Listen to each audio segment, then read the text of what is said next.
Welcome to solverfy. We are to give the formula for the following. The first one is hexakis cobalt 3, hexakis pyridine, cobalt 3, chloride. So hexakis means 6, so cobalt 3, pyridine hexakis, so that's 6 pyridine, then chloride, just one chloride,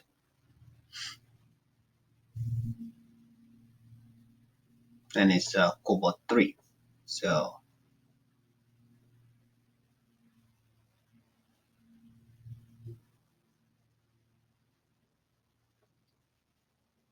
So being cobalt 3 means the cobalt has to have an oxidation state of +3.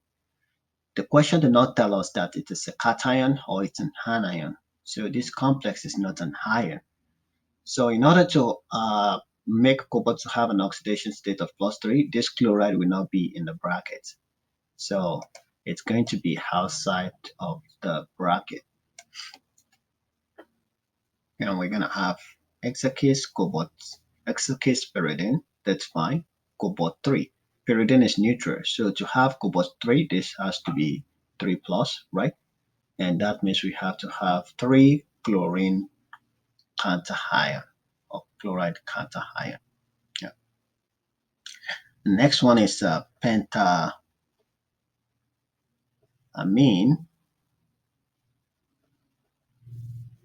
iodo, chromium 3 iodide. Okay, so here we have chromium has the methyl, and we have pentaammin. That means we have 5 amine ligand. Then we have iodo, that means iodine, also coordinating to the metal center, and it is an iodide compound. So iodide as cation. So chromium here is +3. We have -1 already in the bracket. So -1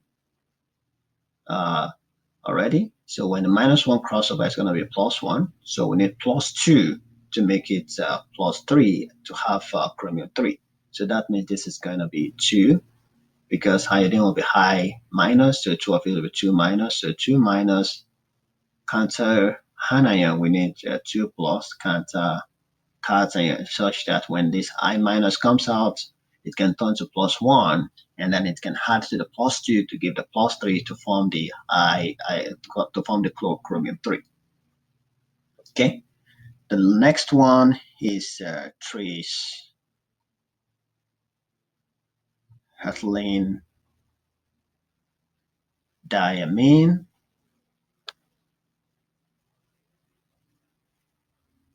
nickel 2 bromide. Okay, so it's a nickel 2 compound, and we're told that we have a trace ethylene diamine. So trace ethylene diamine, I'll represent ethylene diamine as En, and trace means that we have 3 of it, and it's nickel 2, and so that's bromide. Okay, so being nickel 2, ethylene diamine is neutral. So to have a charge, we need a +2 on this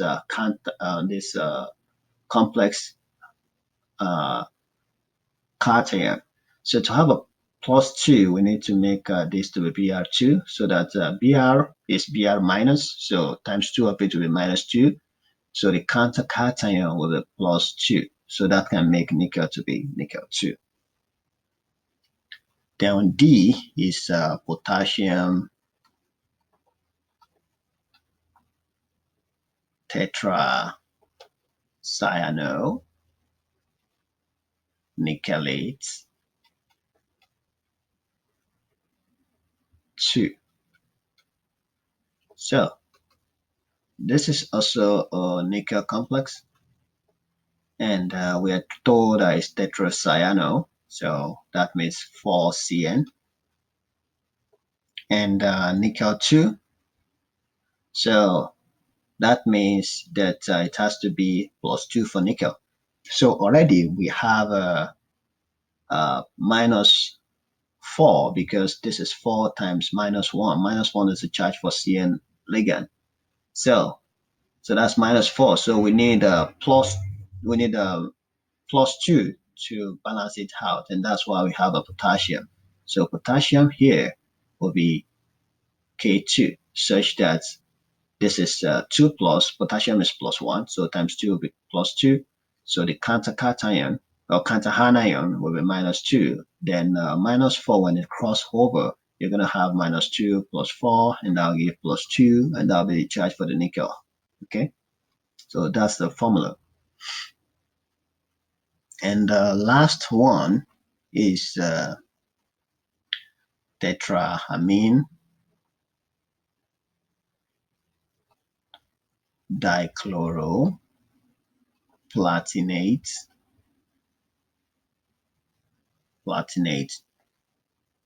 Tetraammin dichloroplatinaum 4,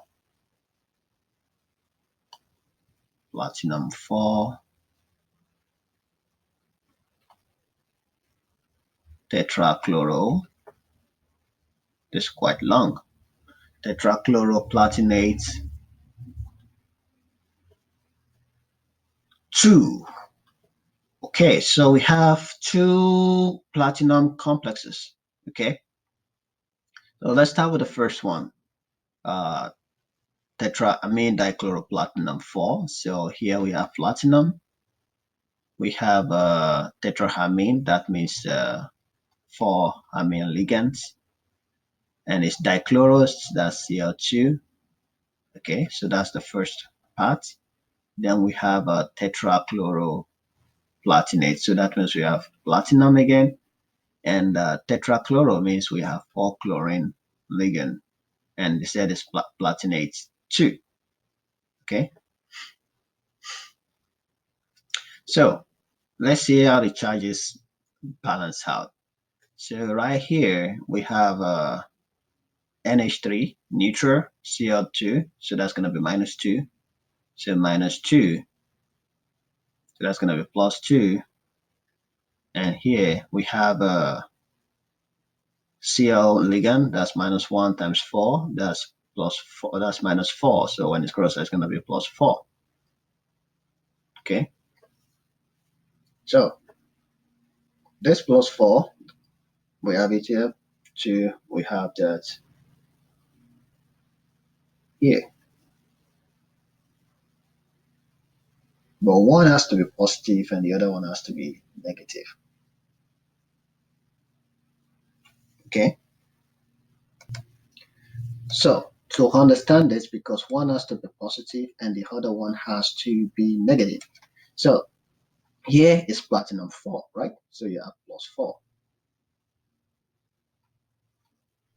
And here, the chloride is -1, so times 2 will be -2. So the overall charge here will be +2, right? So here, platinum here is +2, and chloride ion is -1, so times 4 will be -4, right? So the overall charge here will be -2. So you have the overall charge on this complex to be +2, and the overall charge on this to be -2. So that's how they are able to stay together. So that makes sense. So the formula is what we have here: PTNH3 4 CO2 P2CO4, like that. Okay.